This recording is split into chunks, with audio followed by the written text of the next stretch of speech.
भक्तों चाहे मर जाना, लेकिन देव उठनी एकादशी के दिन बिना किसी को बताए गाय माता को खिला देना, ये एक अमृत तुल्य चीज रातों रात माता लक्ष्मी बना देंगी आपको करोड़पति। इस बार 2025 में देव उठनी एकादशी 1 नवंबर 2025 को मनाई जाएगी।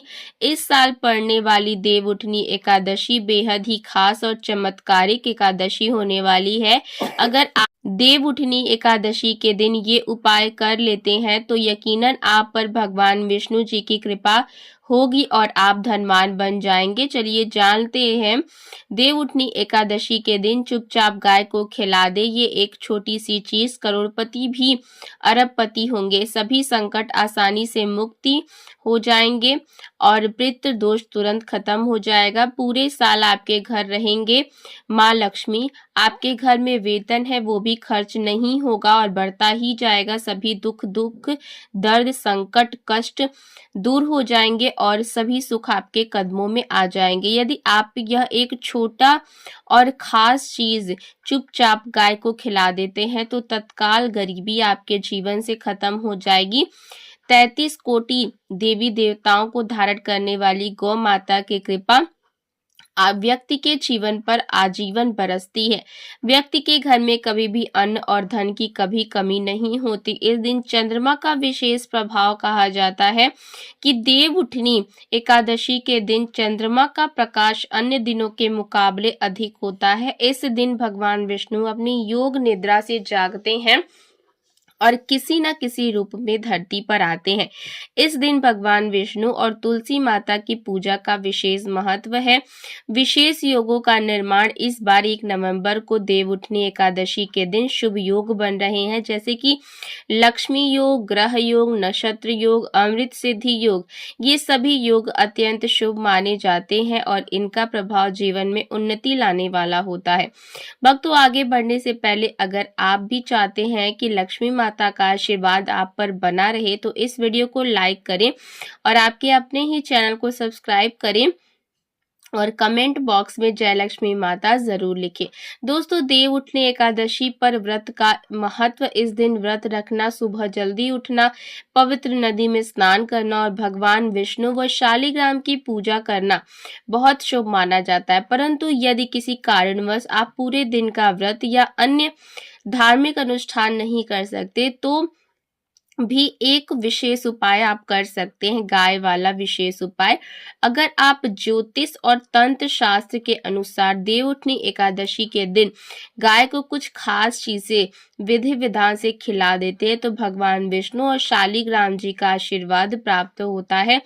इस उपाय से आपके सभी ग्रह आपके पक्ष में हो जाते हैं और जीवन में उन्नति के नए रास्ते खुल जाते हैं। दूसरी तरफ इस उपाय को करने के बाद आपके जीवन में धन आना शुरू हो जाएगा। आपके जीवन में जो धन आएगा उसमें वृद्धि होगी। तो भक्तों, आपको इस उपाय को देव उठनी एकादशी वाले दिन ही करना है और ये बहुत ही सरल उपाय है।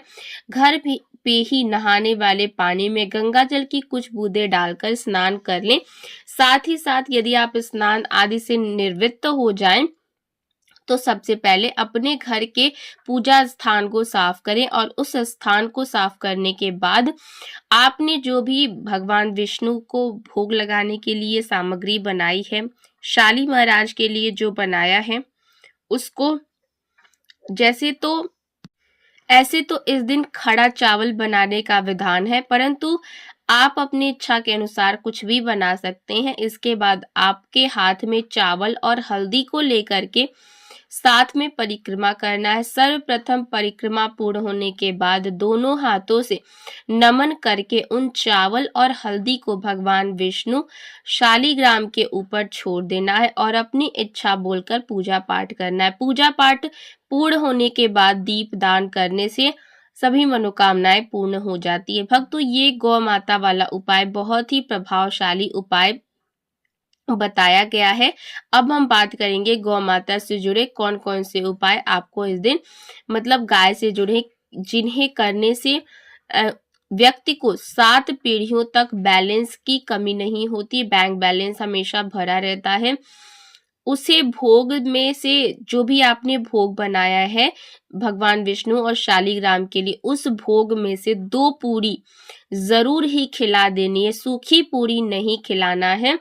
पूरी के ऊपर आप मिठाई या कोई सब्जी, हलवा जो भी आपने बनाया है वो आपको गौ माता को जरूर ही खिलाना है। भक्तों, हर एक और मांगलिक काम में गौ माता या उनसे जुड़ी चीज जैसे गाय का गोबर, गौमूत्र, गाय का दूध अथवा गाय के दूध से बना घी, दही जरूर शामिल करें।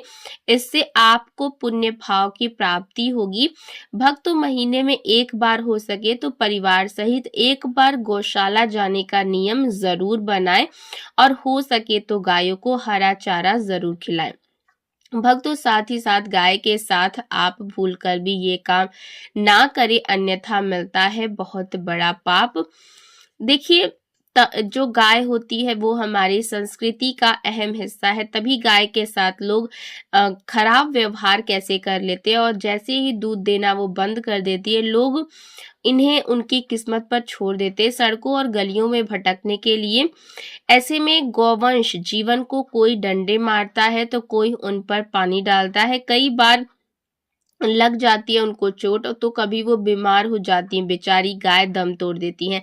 ऐसे में जरूरत है इन बातों को जानने की। गाय को लेकर शास्त्रों में क्या कहा गया है, आपको व्यवहार कैसे करना चाहिए। क्या भक्तों, गाय को कभी भी मारना पीटना नहीं चाहिए।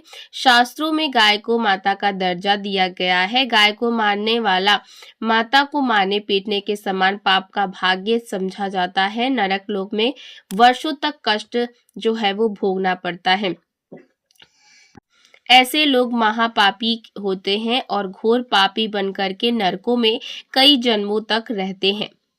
वो जन्म किए गए जाने अनजाने में पापों से मुक्ति हो जाती है और गोलोक में स्थान पा जाते हैं। गाय को डंडा मारकर पानी डालकर उठाने से मनुष्य पाप का भागी बनता है और अगले जन्म में उसे दर दर भटकना पड़ता है। और साथ ही शास्त्रों में बताया गया है, जो लोग गाय की सेवा करते हैं और उनका भोजन खिलाते हैं और उनकी परवरिश अच्छे से करते हैं, तो वो लोगों जीवन की सभी इच्छाएं पूर्ति हो जाती हैं। गाय के बछड़े से बचा हुआ दूध ही मनुष्य को लेना चाहिए, परंतु कुछ लोग एक बार गाय को धो लेने के बाद फिर से बछड़े के लिए बचा हुआ दूध भी दूह लेते हैं। ऐसा करना घोर पाप कहा जाता है। ऐसे दूध को दूहने वाला और ग्रहण करने वाला भी बन जाता है घोर पापी।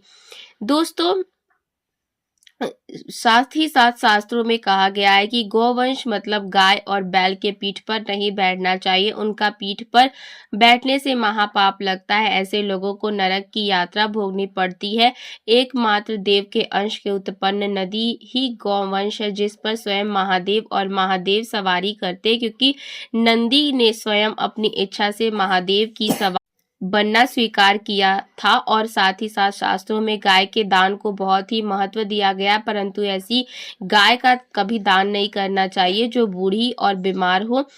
कठोपनिषद में नचिकेता की कथा भी इस संदर्भ में है कि जिस नचिकेता ने पिता द्वारा बूढ़ी गाय को दान करने पर आपत्ति जताई थी, दूध देने वाली और बछड़े सहित जो लोग गाय का दान करते हैं वो महापुण्य को हासिल करने वाले स्वर्ग में जाते हैं।